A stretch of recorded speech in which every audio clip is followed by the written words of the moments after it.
here we have an example of a storyboard panel I would have drawn for the movie Wish Dragon. The first thing I want you to note about this drawing I did is that it's not very easy for the eye to understand where it's supposed to be looking. And the reason that is right now is because I drew everything with the same thickness of line. It flattens it out. The first thing I'm going to do is redraw each of these elements with varying degrees of line thickness. Like this. Stuff in the foreground has thicker lines, stuff that's farther away, thinner lines. You can immediately see that it's a little bit easier for your eye to start figuring out where it's supposed to be looking, which is the dragon. But I'm going to take this even one step further. Take that background drawing, take the opacity, and I'm going to drop the opacity down.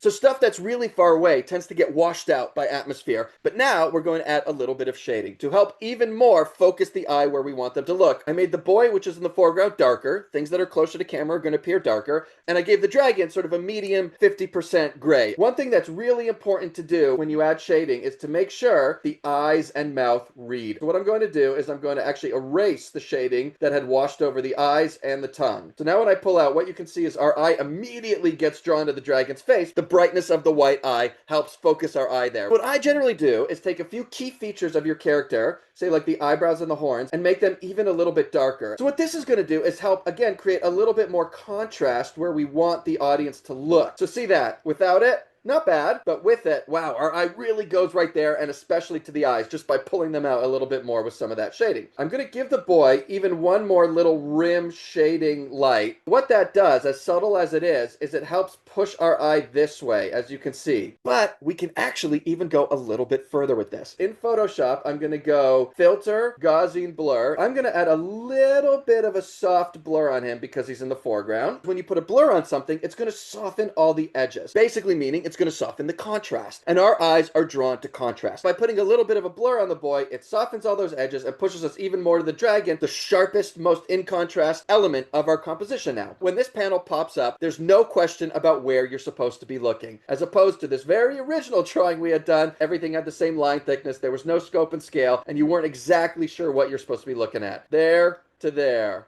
There to there. All of those little tips and tricks help focus our eye exactly where we want them to look on the dragon.